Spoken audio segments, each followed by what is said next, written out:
le plus grand des cieux, de Jésus-Christ, par le Saint-Esprit. Nous acclamons la présence de notre Dieu. Alléluia. Il est dans son sanctuaire. Il est présent parmi nous. Il est présent parmi nous. Son nom c'est Emmanuel. Alléluia. Adonai, il est présent, il est présent.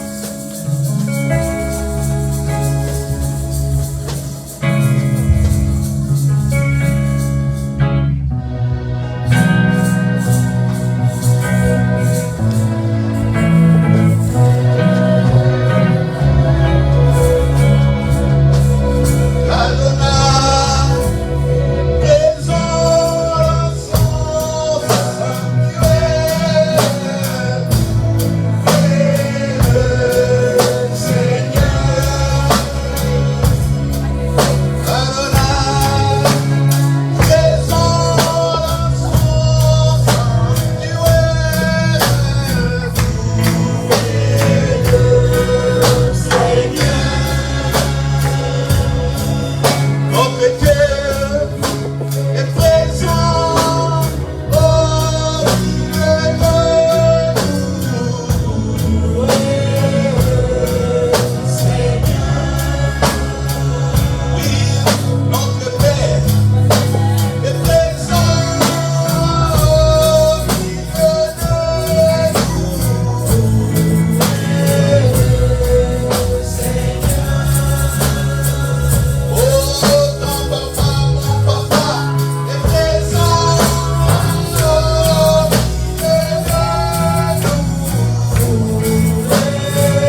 Alléluia.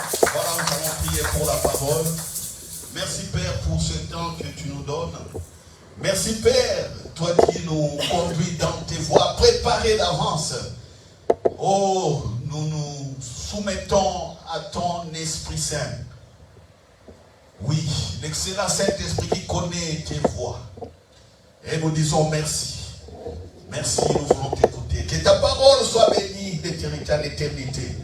Amen. Amen. Alléluia. Acclamons, acclamons.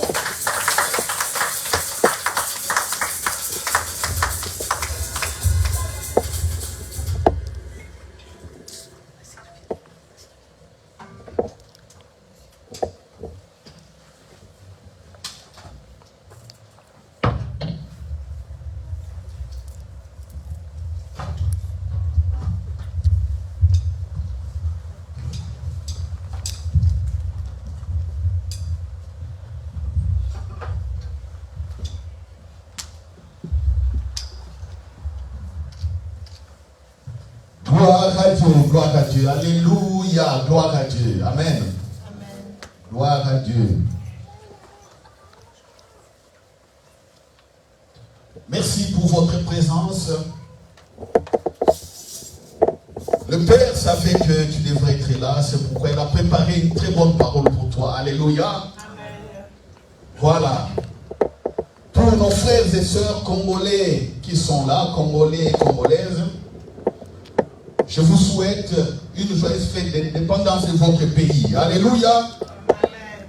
Mais sachez que la véritable indépendance, tu l'as eue quand le Saint-Esprit est venu habiter en toi. Alléluia.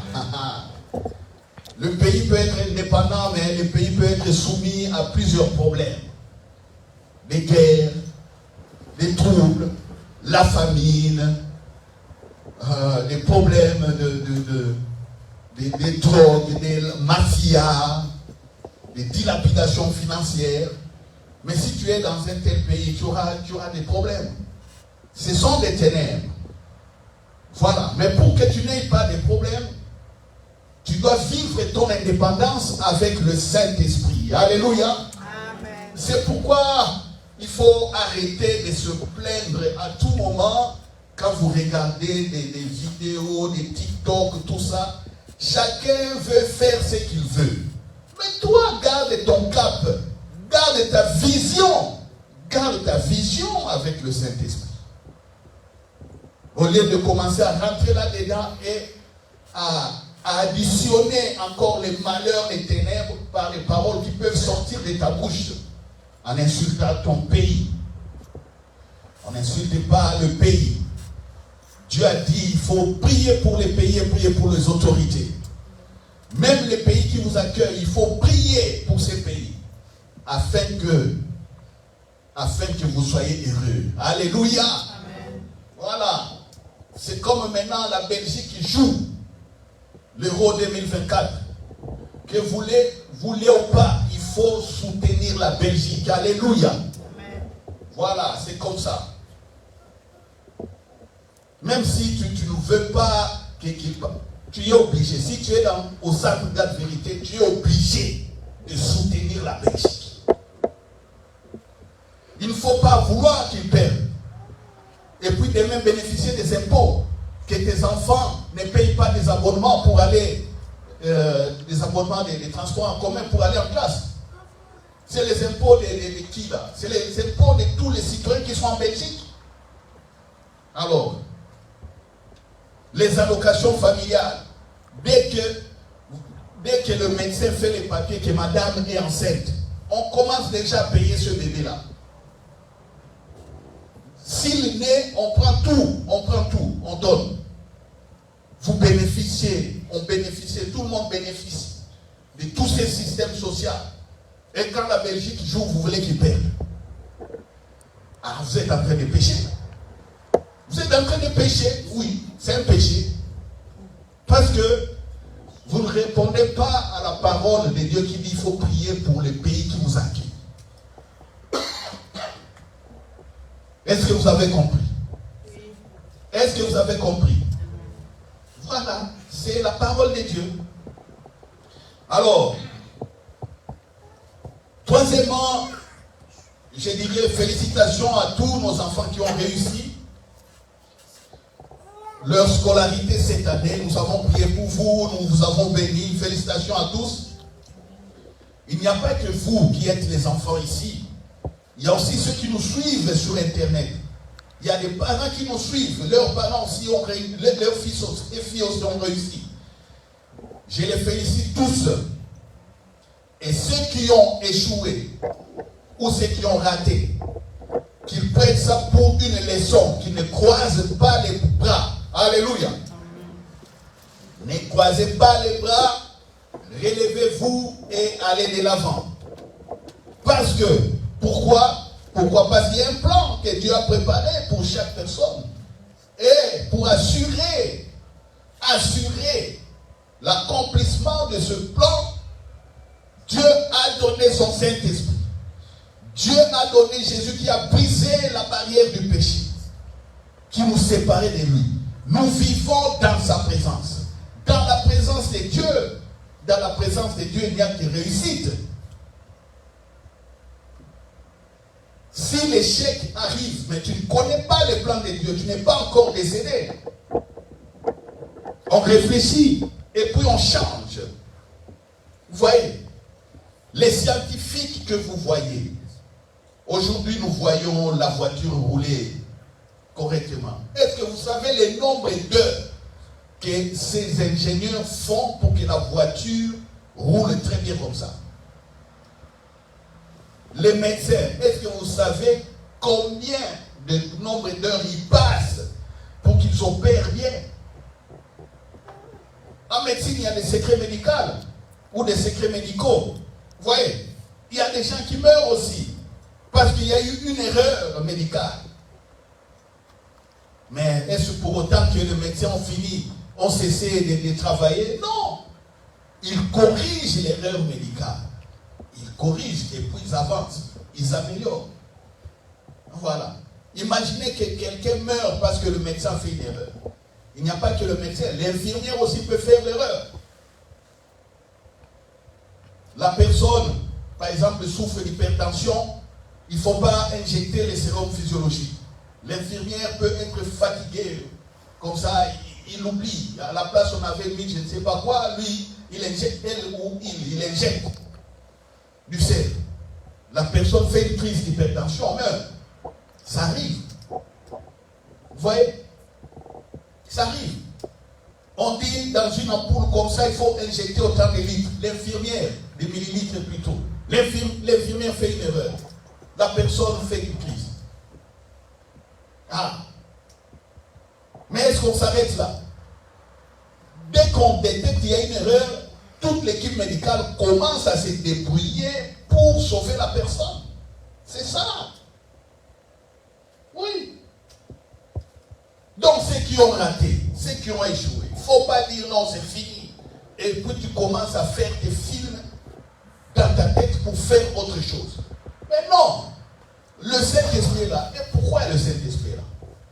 Pour nous les chrétiens. Les païens, tant pis. Vous voyez? Les païens, ce sont eux qui se troublent et qui se suicident, qui font comme ça. Parce qu'ils ont toujours, ils ferment leur cœur à la parole. Mais pas vous, pas nous. Alléluia. Amen. Pas vous, pas nous. Et pas ceux qui m'écoutent présentement. Donc, je vois la victoire dans les plans de Dieu. Alléluia.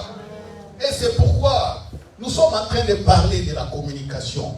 Nous sommes en train de voir comment Dieu parle. Il y a des paroles de sagesse qui guident la vie. C'est un programme pour ta vie. Il y a des paroles de connaissance qui sont des informations pour toi. Il y a des paroles de foi ou des rémas, comme on dit, qui te boostent pour accomplir les choses. Il y a des visites des anges. Le Saint-Esprit parle de plusieurs manières. Et le modèle par excellence pour comprendre comment l'Esprit Saint parle, il faut regarder la vie de Jésus. Alléluia. Amen. On a vu déjà sa naissance, comment ça a été annoncé, on a vu toutes ces paroles. Mais nous allons regarder maintenant par la suite, qu'est-ce qui s'est passé. Nous allons prendre Luc, Nous sommes toujours dans Luc chapitre 2. Et je rappelle que Luc 1 et Luc chapitre 2 ont fait l'objet des 19 au moins prédications ou enseignements que j'ai donnés tous les mercredis soirs sous les titres les fondements du royaume des cieux ou les bases du royaume des cieux. Vous pouvez aller taper mon nom sur internet et regarder. Je n'ai pris que Luc 1 et 2, mais moi-même j'ai été épuisé. Pourquoi? Parce que la pensée de Dieu est plus grande que mon intelligence. J'ai été épuisé. J'ouvre la Bible, je commence à prêcher, il y a encore des choses qui arrivent, le Saint-Esprit parle. Ça, c'est la richesse. Alors, dans Luc 2, nous allons voir ce qui est arrivé à Zacharie, papa de Jean-Baptiste.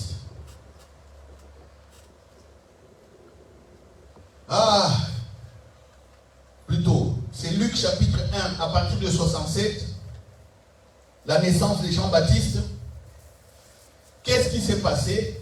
Et puis nous allons passer à la naissance de Jésus pour voir comment Dieu fait son plan, ou comment Dieu suit son plan, ou il protège son plan. Luc 1, 67.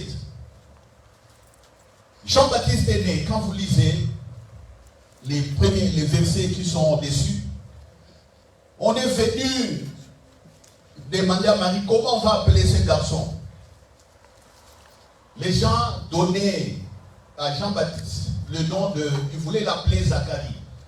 Et nous savons que Zacharie était rendu muet parce qu'il n'avait pas cru à la parole de l'ange. Quand l'ange lui annonçait la naissance que sa femme serait enceinte. Il n'avait pas cru. Et l'ange lui avait dit, voici, tu seras muet jusqu'à ce que la parole va s'accomplir. Alors,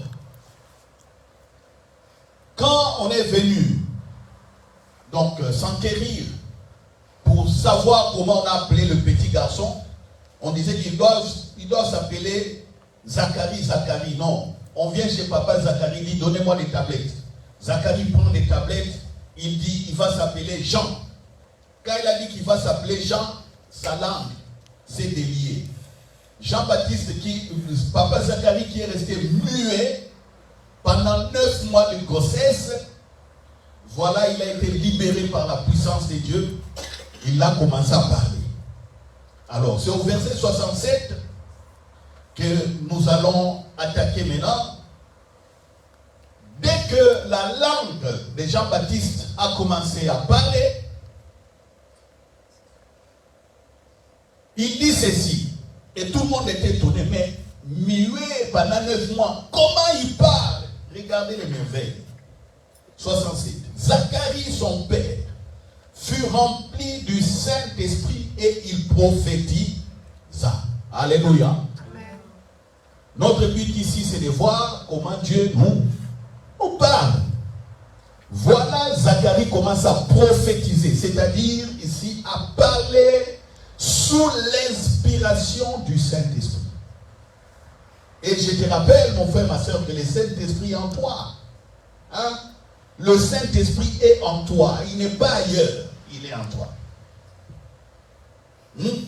See what the Lord has done. Regardez ce que Dieu a fait. Il t'a donné le Saint-Esprit. Tu comprends? Hein? Vous comprenez? Il t'a donné le Saint-Esprit. Il dit ceci au verset 68. Béni soit le Seigneur, le Dieu d'Israël, de ceux qu'il a visités et racheté son peuple et nous a suscité un puissant sauveur dans la maison de David, son serviteur. Alléluia. Amen. Ici, c'est quelle partie? Parole de connaissance, parole de sagesse ou prophétie, simplement. C'est quoi? C'est quoi? Hein? Prenons 1 Corinthiens. Vous voyez? Donc, prenons 1 Corinthiens. 1 Corinthiens chapitre 13 ou 14. Voilà. 1 Corinthiens. 1 Corinthiens. Voilà. Voilà. Alléluia. Alléluia. Prenons 1 Corinthiens chapitre 14.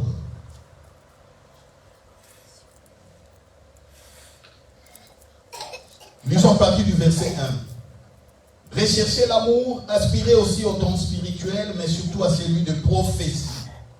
En effet, celui qui parle en langue ne parle pas aux hommes, mais à Dieu, car personne ne le comprend et c'est un esprit qui dit des mystères. Celui qui prophétise, au contraire, parle aux hommes, les édifie, les exhorte, les console. Alléluia. Celui, verset 3, celui qui prophétise, au contraire, parle aux... Il parle à qui? Et il fait quoi? Il les est. Et puis il les est. Exhorte et exhorter, c'est-à-dire encourager.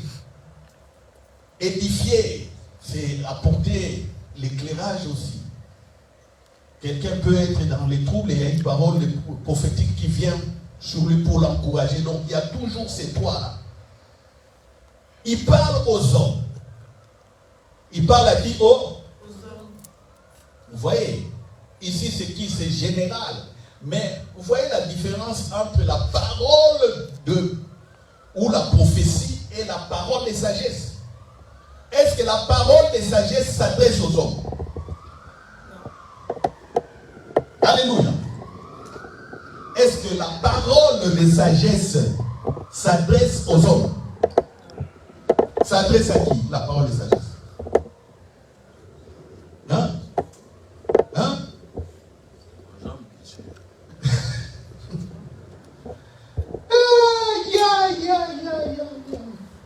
Bienvenue au Centre Gage Vérité, l'école du royaume des cieux de Jésus-Christ par le Saint-Esprit, la maison où la prière est un dialogue avec Papa Bon.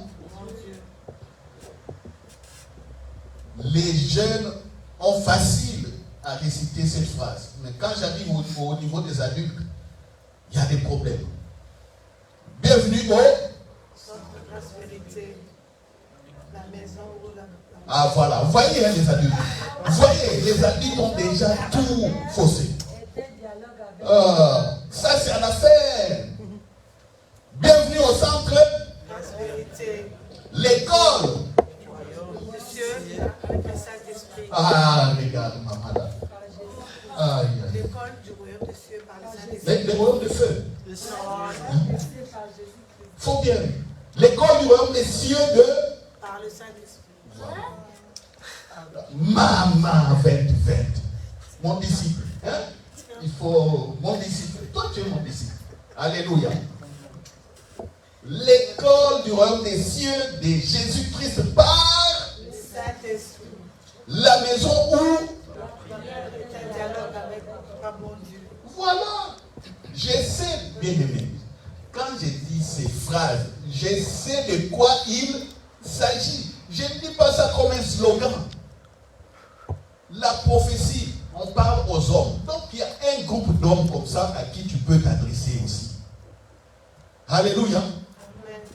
Mais la parole de sagesse, ça ne concerne pas les hommes. Ça concerne l'individu homme ou l'individu femme.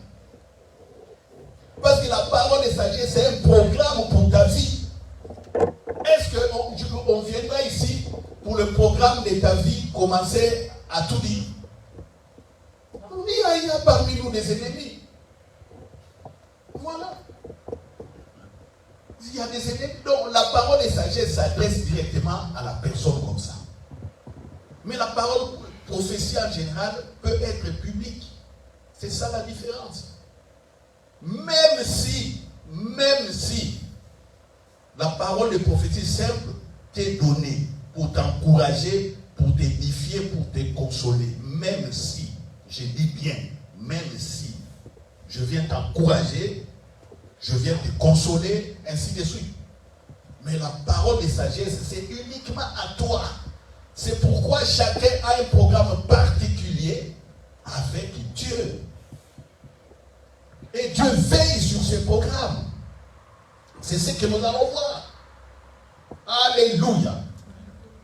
Alors, qu'est-ce qui arrive à Zacharie? Retournons à Luc. Retournons. Luc chapitre 1.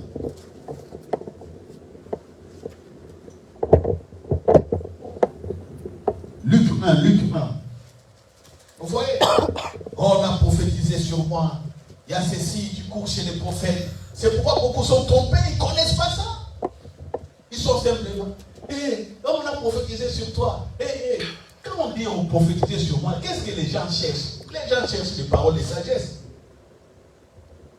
Est-ce qu'un prophète viendra par sa propre volonté? Est-ce qu'il connaît ta vie d'abord? Non, c'est Dieu qui connaît la vie. C'est pourquoi même au prophète, il donne des extraits.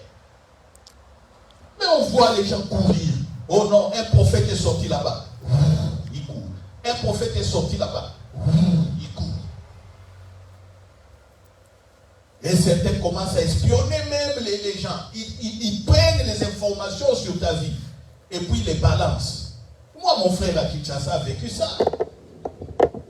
Il louait une maison dans une parcelle où un soi-disant prophète est venu habiter. Alors, ce soi-disant prophète les a convaincus d'aller à son église. Bon, eux aussi, ils disent, bon, voilà, c'est un frère, non? Allons-y. Mon frère et son épouse, mon frère Justin Picho et son épouse, Maman Nyota, ils sont partis voir. Ces frères-là, tout feu, tout flamme là, c'est qui? Alors, qu'est-ce qu'ils ont fait? Comme il les connaissait, il a épié dans leur vie. Et un beau jour, il a commencé à passer à la radio. Quand il passait à la radio, mais quand il parlait, il changeait de voix. Et puis mon frère et son épouse, en ouvrant la radio, dit, écoute, mais oui, c'est le prophète qui habite ici, non? Écoute ce qu'il dit. Ah, sa femme dit, mais oui, c'est lui. Et puis on attend un disciple de ce prophète-là commencer à parler pour faire autre chose. Ils avaient oublié dans leur élan, ils ont commencé à parler de mon frère et de son épouse. Et ils écoutaient. Ils disent voilà les aventuriers. Mais les gens qui ne les connaissent pas, qui écoutent à la radio, ils disent quoi? Ah, ça tapait juste, ça tapait juste. Regarde les manipulations. Et quand il est revenu, mon frère l'a affronté. C'est comme ça qu'il a fui. Il a abandonné là où il louait, il est parti ailleurs. Et des cas comme ça, il y en a beaucoup.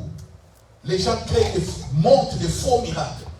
On dit voilà, tu vas faire comme si tu étais malade ou fou.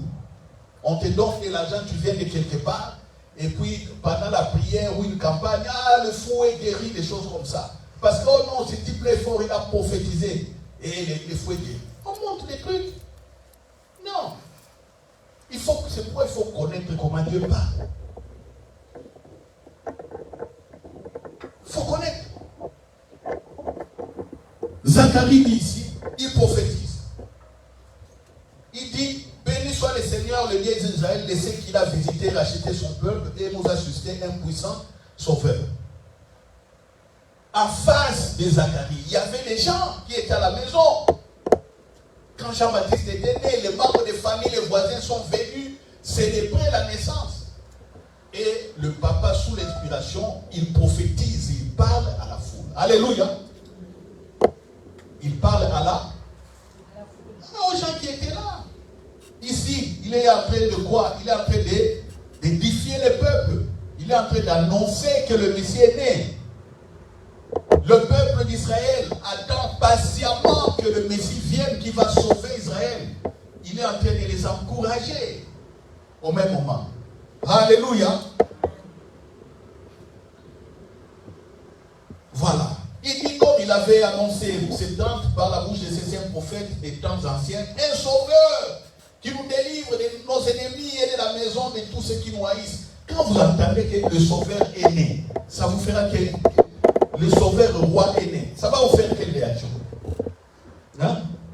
Vous qui attendez longtemps, la libération, ainsi de suite. Et là, Zacharie prophétise, il dit que le sauveur, le Christ, le Seigneur est né. Ça va vous faire quelle réaction? La joie. Vous allez dire la joie et vous serez en cours. Vous voyez la prophétie. Ici, la prophétie dans le cadre, exhorter, édifier, encourager. Il donne un message comme ça. Vous voyez? Est-ce que quelqu'un comprend? Alors, quand vous voulez que quelqu'un prophétise sur vous, qu'est-ce que vous cherchez? Qu'est-ce que vous voulez? Et, vous savez, sur plusieurs demandes que je reçois des gens, surtout quand les gens veulent se marier, des jeunes filles ou des jeunes garçons, c'est toujours pris pour que Dieu dise si c'est elle ou si c'est lui. Toujours embêtés par des sujets comme ça. Pendant qu'eux-mêmes sont des fils et des filles de Dieu, ils ont les Saint-Esprit. Ils peuvent savoir que ces garçons, non, ou cet homme, non, ou cette femme, non, ou cette fille. Non, ce n'est pas elle ou ce n'est pas lui. Mais ils viennent, ils te disent non, toi, homme de Dieu, nous avons confiance, toi, prie, prie, et dis-nous, dis-nous, dis-nous. Vous voyez? Tantôt on souffre, on peut avoir entre nos mains la vie, la postérité, le futur des gens comme ça. C'est ainsi que beaucoup se sont trompés. Le pasteur dira, n'épouse pas telle personne, et plus tard on voit que c'est la personne qu'il devait épouser. Et le pasteur dira, épouse, plus tard on va voir qu'il ne fallait pas épouser.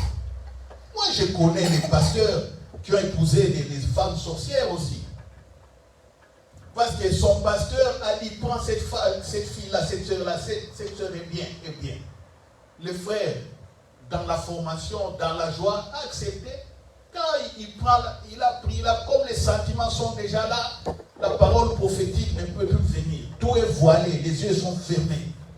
Et puis, il prend la fille, mène à la maison. La fille est une sorcière.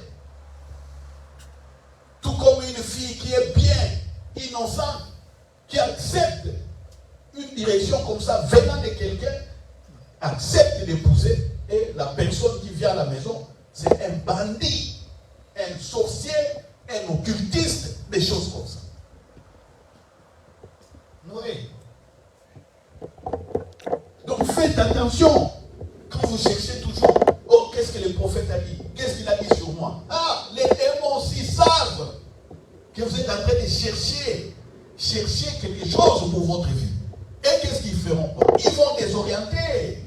Et si tu n'as pas les discernements, on te désoriente. Oui.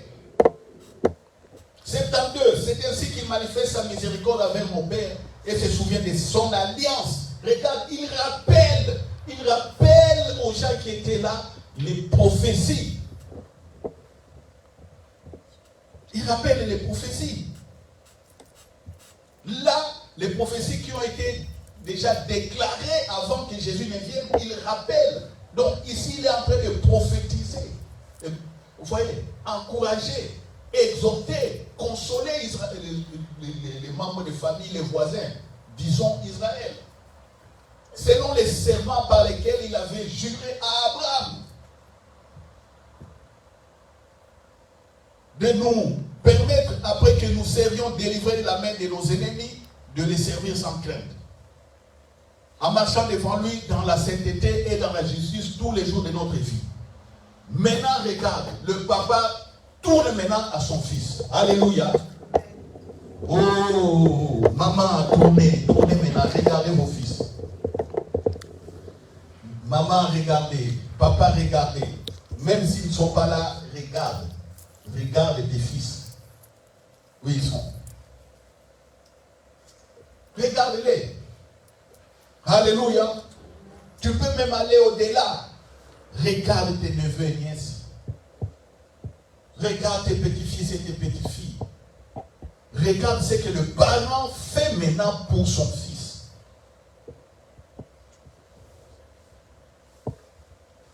76. Le papa maintenant retourne et regarde son fils, Jean.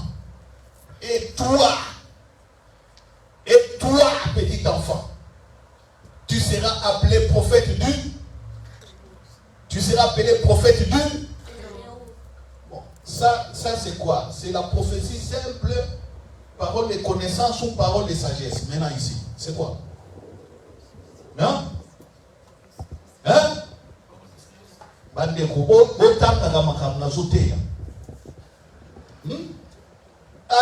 revoir les vidéos, les enseignements. Et toi, tu seras appelé prophète du. C'est quelle parole ici? C'est le programme de la vie maintenant de Jean-Baptiste, parole et sagesse.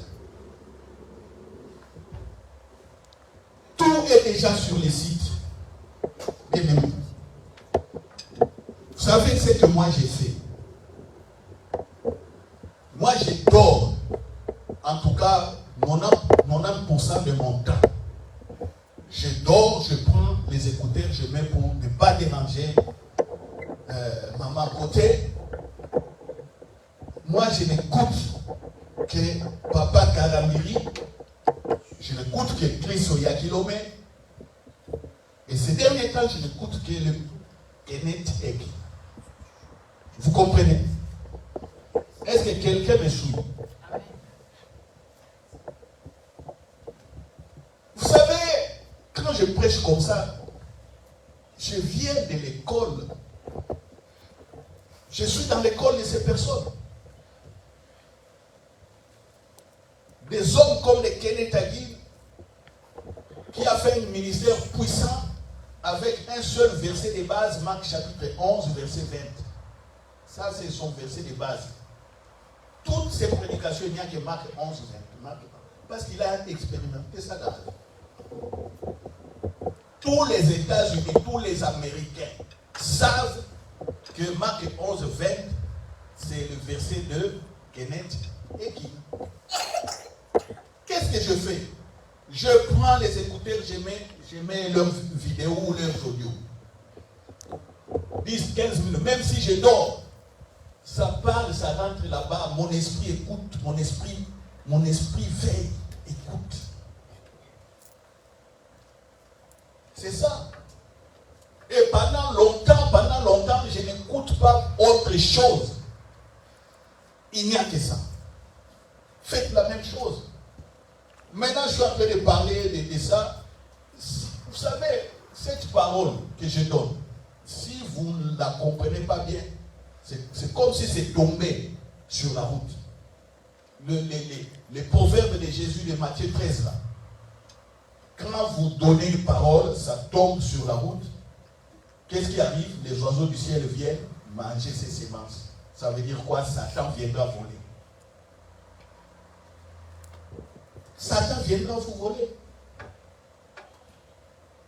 Et vous savez, il va menacer votre discernement. Oui. Il viendra menacer. Qu'est-ce qu'il a fait à Jésus? Quand Jésus a fini ses 40 jours de prière, Dieu parlait à Jésus. Et qu'est-ce que Satan fait? Il vient directement dire, vraiment si tu es fils de Dieu, ordonne que ces pierres deviennent de pain. Ordonne que ces pierres deviennent de pain. Il est venu menacer la parole, le discernement. Et le programme aussi de la vie de Jésus. Parce que les 40 jours de prière, c'était le programme de la vie de Jésus. Il a été bourré de paroles de sagesse. Et il sort de ces jeunes. Regarde comment Jésus a marché. Le papa donne la parole de sagesse, le programme de la vie de son fils.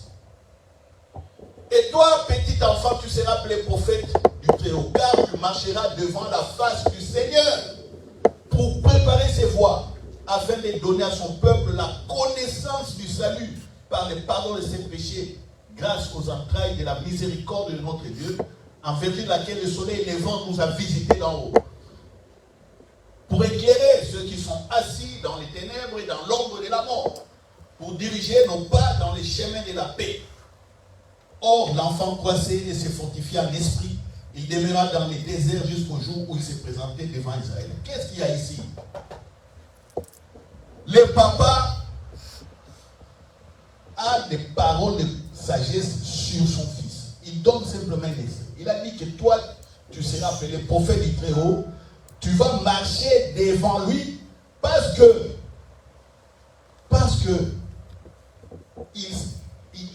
le salut est là. Il viendra. Il est là pour le salut. Il parle de Jésus au même moment. Il dit que le salut est là. Mais toi, tu vas marcher pour préparer les voies. Parce que le Père nous a visités. Par sa miséricorde, il nous a visités. Et il savait que Marie portait le Christ. Mais il dit, toi, tu vas marcher devant le Seigneur, le Christ. Toi, comme prophète, pour préparer les voies, afin que le Christ vienne accomplir le salut. Voyez le programme de la vie. Voyez, est-ce que vous comprenez le programme? Donc, ce n'est pas des choses que nous désirons. Quand je dis prier, prier pour le plan que Dieu a préparé d'avance, c'est ça la bonne prière. Ce n'est pas, oh non, j'ai besoin de mari, j'ai besoin de ça, prier pour moi. Oh, j'ai besoin d'argent comme ça, oh, prier pour moi. Oh, besoin. Non, là, c'est prier avec une intelligence limitée. Et ça ne marche pas. Ton intelligence, telle que tu vois, ce n'est pas la même manière que Dieu. Dieu voit les choses. Vous voyez? Les résultats, c'est quoi? Jean-Baptiste grandissait dans les déserts, il était fortifié en esprit. Jusqu'au jour, au temps, il a commencé maintenant à faire son ministère, à préparer le chemin pour que Jésus vienne au monde. Qui a présenté Jésus au monde comme ça? C'est Jean-Baptiste. Regardez les plans. Regardez. Et toi, petit enfant, alors parents, qu'est-ce que vous déclarez sur vos enfants? Tu sais, j'ai souvent des problèmes avec beaucoup de parents, beaucoup de membres de famille, tout ça. À cause de quoi? La manière de communiquer n'est pas bonne.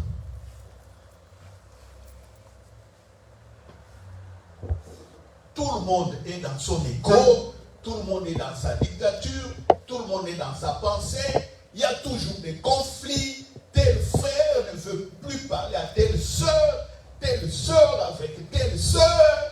Je dis, mais c'est quoi tout ça? Tout le monde a son égo. Moi, je ne vais pas. Moi, il m'a fait ça. Et moi. Et puis, on part prier. Est-ce que vous aurez des paroles prophétiques? Les plus grands secrets, un des plus grands secrets pour avoir des paroles prophétiques, pour avoir des paroles sagesse, tout ça, il faut être quelqu'un de calme. Alléluia. Et il faut éviter des conflits et parler de mal des gens. Parce que si tu veux avoir une information, parole et connaissance, c'est sur une personne. Mais toi, tu ne l'aimes pas. Il y a des conflits comme ça. Non, tu n'auras aucune parole. Aucune parole. Vous savez, on a commencé à aller à l'église, nous, depuis les jeunes âges. On a grandi, on a fait des universités. Mais est-ce qu'on connaissait tout ça? Est-ce qu'on connaissait? On connaissait des paroles et sagesse. Moi, j'ai grandi dans une famille très chrétienne. Je n'ai jamais vu, ni des frères, des cousins, des choristes, des cousins, des cousines, des choristes, des frères et des cousins, des oncles, des prêtres. Je ne les ai jamais vus parler de ces choses. Allons à l'église, on a à l'église. Au nom du Père et du Fils et du Saint-Esprit, amen, amen. On mange la communion, des choses comme ça. Quand on sort, c'est la vie païenne. On est dans la musique du monde, on est dans les jeunes filles, on est dans des bagarres, des choses comme ça. Oui. La bagarre à la rue. Moi, je me bagarrais à la rue. Et ma dernière bagarre, je passais de 4e à 5e secondaire. Et même pas ça, ici, quand j'étais à l'UNB, j'allais taper un jour quelqu'un. Tu comprends? Plus grand, plus costaud que moi. Il est venu m'attaquer, là, donner un coup à cause d'une fille comme ça. Et moi, j'étais évangéliste. Et j'ai oublié que j'étais évangéliste. J'ai pris la personne ici, je l'ai soulevée. Hein? Maintenant, il y avait un autre païen là-bas. J'ai oublié la Bible. Hein? Je prends la personne comme ça. Plus grand et lancé que moi. Je l'ai pris ici. Je l'ai soulevé comme ça. Parce que j'étais très fort. Je voulais donner beaucoup. Ces jours-là, j'avais deux personnes assistaient à la scène. Papa Jacob et le frère José. Ils étaient là, ils assistaient à la scène. Et la personne qui était là, une autre personne qui était là, est venue. Ah, voilà, tu dis que tu pries. Regarde ce que tu fais. Et moi, j'avais la personne collée comme ça. Et puis j'ai senti mes mains fondre. Maintenant, qu'est-ce que tu vas dire devant les parents? Tu fais tes parents. Ah, comment ça parle? Vous voyez? Pourquoi? On ne connaissait pas tout ça. Même quand on priait. Non, on prie. Combien de gens ici, dès qu'on les insulte, dès qu'ils s'attendent simplement, on a cité son nom dans une affaire comme ça. Et la personne brûle comme du feu, là. Comme un chaudron. Comment?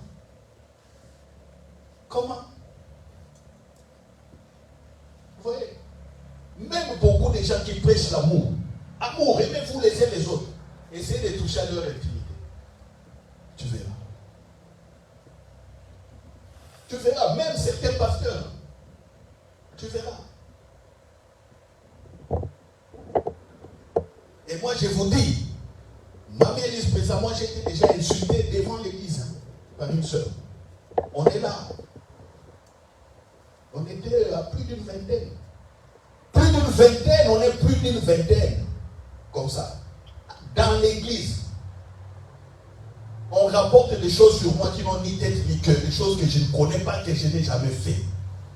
On vient comme ça. Il y avait les pasteurs Jacques, mon papa qui était là, qui nous formait. Il y a une sœur. Moi j'ai fait chanter l'église, c'était bien, tout bien. Il y a une sœur comme ça. Elle se lève, commence à parler, elle m'insulte comme ça pendant la réunion du groupe de prière. Je ne savais pas ce qu'elle disait.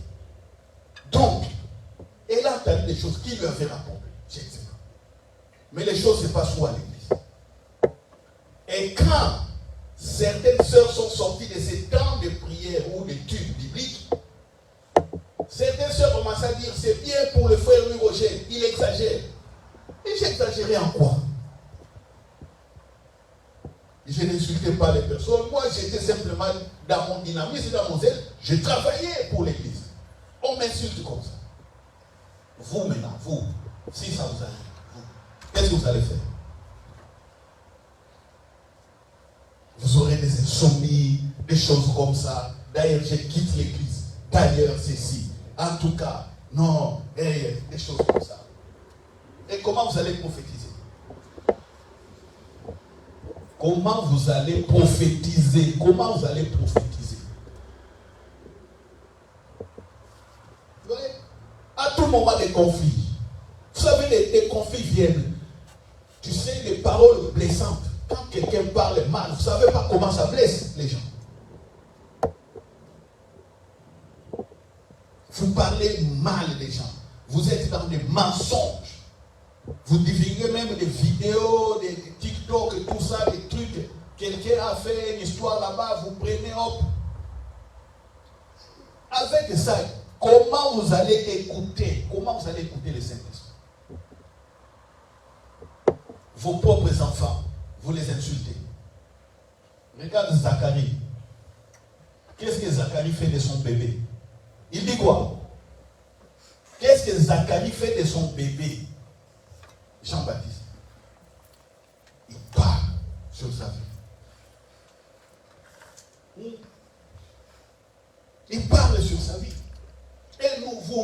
enfants.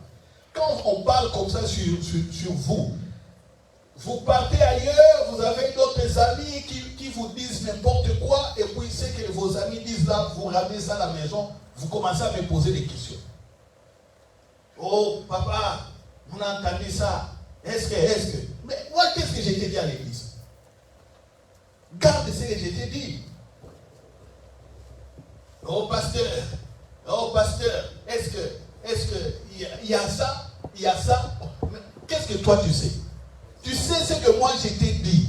Quelqu'un te ramène une fausseté, au lieu de rejeter, tu m'appelles pour me dire voilà. Non. Résiste. Vous savez, nous avons la chance ici, il n'y a pas de persécution. Allez dans des pays où les chrétiens sont persécutés, ils ne savent pas se réunir. Qu'est-ce qui les tient, ces chrétiens? Ce qui les tient, c'est la Bible. Ils lisent la Bible, ils prient en secret dans des petits appartements, dans des caves, des choses comme ça. Et ils sont là accrochés avec la Bible, accrochés avec la parole. Ils viennent d'autres religions. Ils sont rejetés de leur famille. Ils sont rejetés par l'État. Ils sont persécutés, ils sont emprisonnés. On les chasse même du travail. Mais ils gardent la Bible, ils gardent la parole. Vous voyez? Qu'est-ce que vous dites à vos enfants? Qu'est-ce que vous dites à vos enfants? Donnez les enfants aux enfants des noms des stars américaines et tout ça. Non, donnez un nom programme à ton fils. C'est ce que moi j'ai fait. Vous voyez? Voilà. C'est ce que moi j'ai fait. Quand quelqu'un donne à son enfant le nom, par exemple, Aura, c'est la gloire de Dieu. Ça c'est bien. Alléluia. Mais on va prendre le nom d'une star là-bas qui s'habille presque nu et fait des vidéos presque nues. Tu prends son nom-là et puis tu donnes à ta fille. Ça ne marche pas. Même les noms-valises que les parents donnent. Papa s'appelle, par exemple, Pierre. Maman, ça s'appelle Antoinette. Pierre et Antoinette. On dit, bon, Pierre c'est Pierre. Et Antoinette c'est A. Pierre, bon, on dit, notre fils, ça va s'appeler Pierre Da. Pierre et Antoine, Pierre Da. Et ils pensent que c'est bien Pierre Da. Toi, déjà tu as du mal à réussir. Tu as du mal à réussir ta vie. Et puis tu dis, tu veux programmer la vie de ton fils sur ta vie. Pierre Da.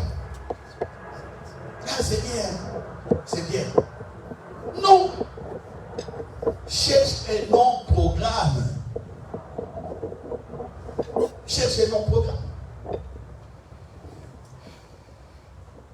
Regarde ta situation. Comment tu peux glorifier Dieu?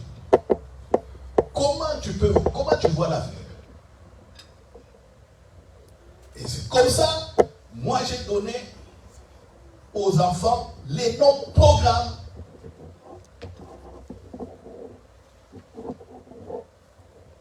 Les noms programmes. Voyez? Donc si vous venez les combattre, vous aurez des problèmes. Hein? Quelqu'un qui s'appelle Ouziel, toi tu les combats. Ouziel, ça veut dire quoi? Oui, je vous dis. Ouziel, ça veut dire quoi? Hein? Ouziel veut dire puissance de Dieu. Toi, tu passes avec ta sorcellerie, tu vas les gagner. Quelqu'un qui s'appelle Ouziel, toi tu penses que tu vas le gagner. Regarde dans la Bible comment les gens sont morts. Parce qu'ils ont osé toucher à la gloire de Dieu. C'est des noms prophétiques.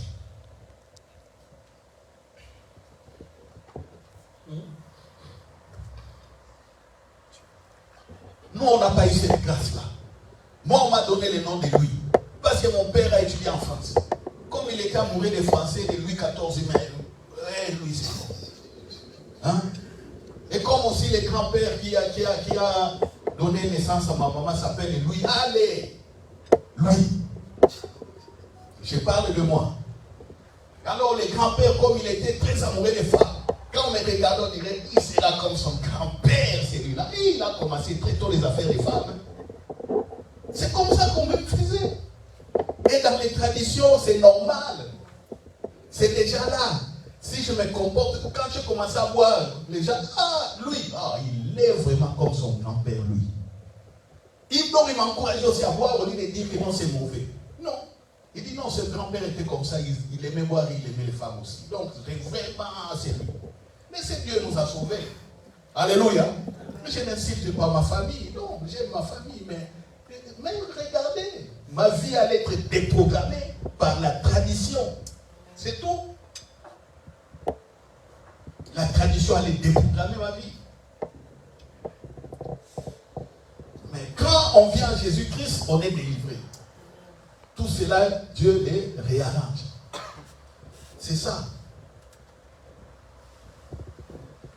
Donc, parents, attention à ce que vous déclarez. Attention. Sachez parler aux enfants. Et vous, les enfants, arrêtez d'être têtus inutilement. Arrêtez d'être têtus. On vous dit de bonnes choses pour votre... Non, vous ne voulez pas. Vous amenez les parents au bout jusqu'à ce que les parents, par manque, par distraction, ils disent une mauvaise parole. Tu sais, une mauvaise parole des parents peut détruire ta vie. Et surtout qu'on a les Saint-Esprit. Oui, il faut faire attention. Toi, petit enfant, tu seras appelé prophète du Très-Haut. Qui allait combattre Jean-Baptiste? Qui? Vous voyez, quand Dieu est dans son plan, c'est ce qu'on va voir prochainement. Comme Jésus était dans son plan, Jésus allait tuer déjà des bébés. Mais qu'est-ce qui est arrivé? Dieu a protégé. C'est ce que nous verrons la fois prochaine. Alors, priez pour vos enfants. Priez pour leur avenir. Priez pour le programme que Dieu a préparé. Quand vous priez comme ça, les Saint-Esprit peuvent vous inspirer et vous mettre encore des paroles de vie à déclarer sur eux. C'est comme ça que ça s'est fait. Alléluia. C'est comme ça. C'est pourquoi moi j'ai dit que ici dans l'église, nous ne pouvons pas avoir des malheureux ici. Je connais un frère aussi, Francis Zotti. Nous avons prié avec lui à un certain moment.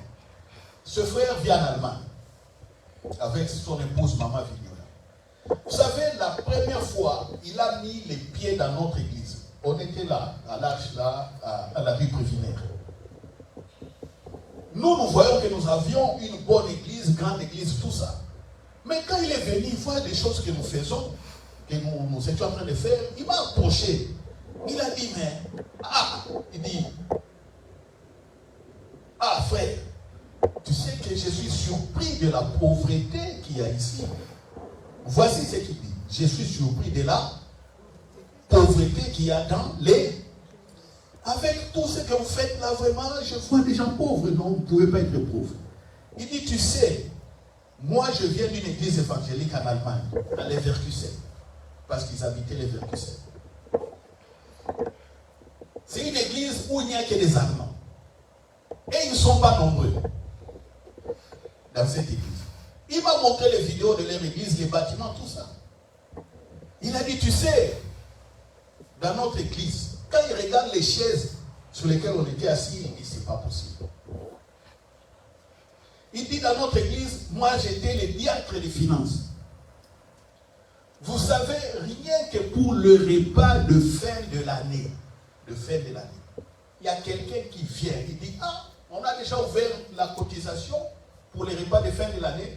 Lui, il dit, non, non, ou quand il dit oui, c'est déjà ouvert, tu peux déposer. Un Allemand, un monsieur là, un frère qui dit bon,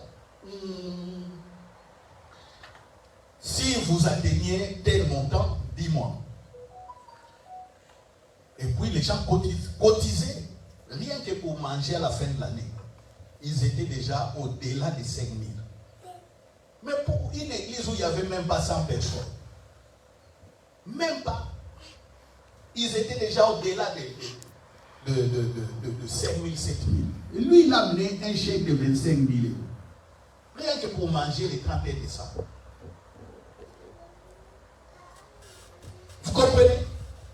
Cette histoire-là m'a choqué et m'a troublé.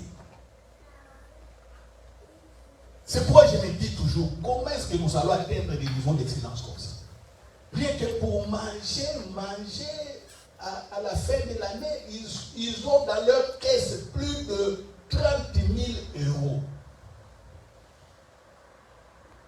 Et les Allemands mangent généralement quoi dans des trucs, font barbecue ou quoi, et puis ils mangent des saucisses et des trucs, c'est fini. Donc tout l'argent va rester dans la caisse de l'église. Vous voyez? Vous voyez? Mais comment maintenant, comment arriver à ce niveau-là? Comment amener la richesse à l'église? Comment amener la richesse à l'église? Il faut étudier et travailler. Alléluia. Et compter sur la grâce de Dieu. Parce que ce sont les membres ce ne sont pas des anges qui amènent de l'argent. Non.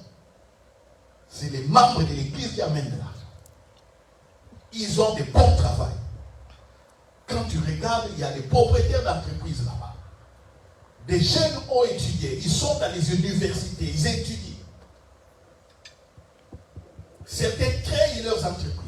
À la fin du mois, quand on dit bim, ils n'ont pas de problème. Et là, ils ne faisaient pas de délivrance. Ils ne connaissaient pas l'onction comme nous les connaissons. Ils disent, ah frère, vous avez l'onction et le roi ici. Et les gens sont pauvres comme ça. Il s'est posé des questions. Il s'est posé des questions. Et lui-même était directeur. Donc, tu vois, dans les chemins de fer en Allemagne, directeur. Vous comprenez? Oui. Enfants, étudiez, soyez excellents. Vous allez ramener les richesses à l'église. D'autres richesses, Dieu sait comment les ramener. Au travers d'autres personnes. Lui-même il sait. Mais nous ne savons pas. Mais avec la force que nous avons, développons cela. Alléluia. Alléluia. Donc, parents, faites attention à ce qui sort de votre bouche. Faites attention. Sachez parler.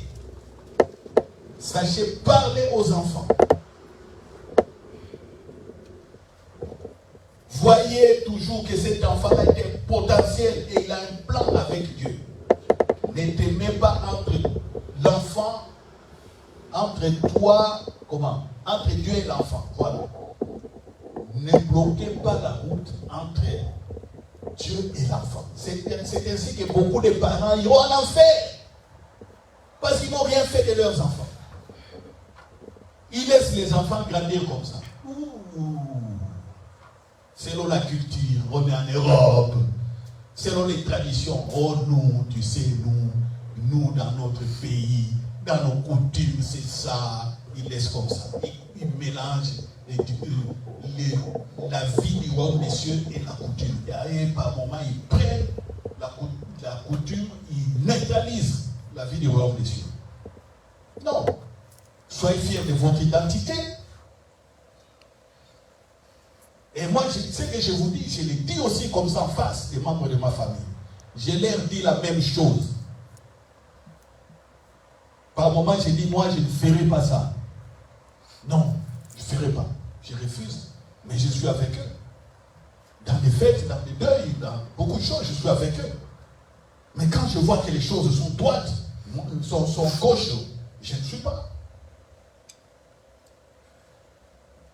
Parce que le Saint-Esprit est en nous. Alléluia. Amen. Alléluia. Amen. Vous avez compris? Donc, comment Dieu parle?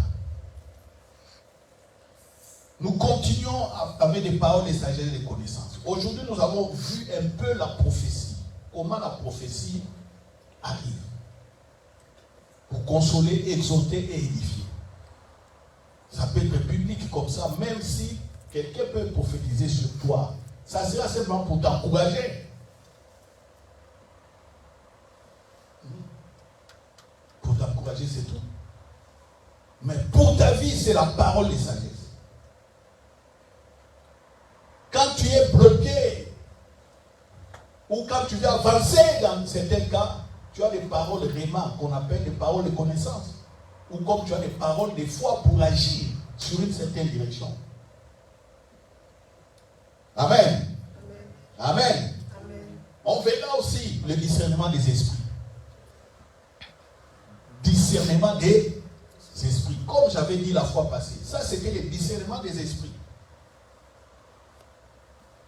La chef me parle, c'est une dame, mais moi j'entends une voix d'homme, une deuxième voix qui sort de sa bouche. Ça c'est le discernement des esprits. Voilà. Il n'y a pas que de mauvais esprits, il y a aussi des bons, des esprits qui sont des anges. Et l'excellent, le meilleur, l'esprit, c'est le...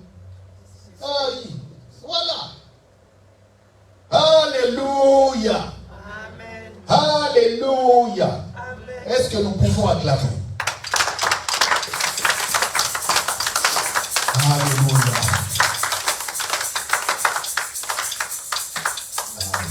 Merci Père pour la parole que tu as donnée à ton Église. Accompagne-les par ton Esprit Saint et que ta gloire soit manifestée. Merci pour tes multiples grâces, encore une fois, pour la réussite de nos enfants, des enfants de l'Église. Merci pour ton attention à ceux qui ont raté et ton encouragement. Parce que je crois que dans ta présence, nous réussissons par rapport au plan que tu as préparé d'avance. Ainsi, priez au nom de Jésus. Amen. Amen. Amen. Amen. Nous acclamons, nous acclamons. Voilà.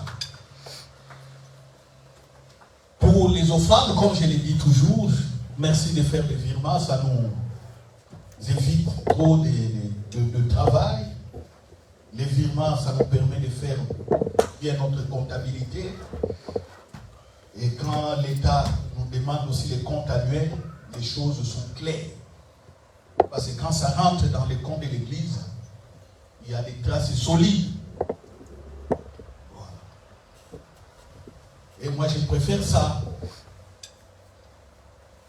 Je préfère ça.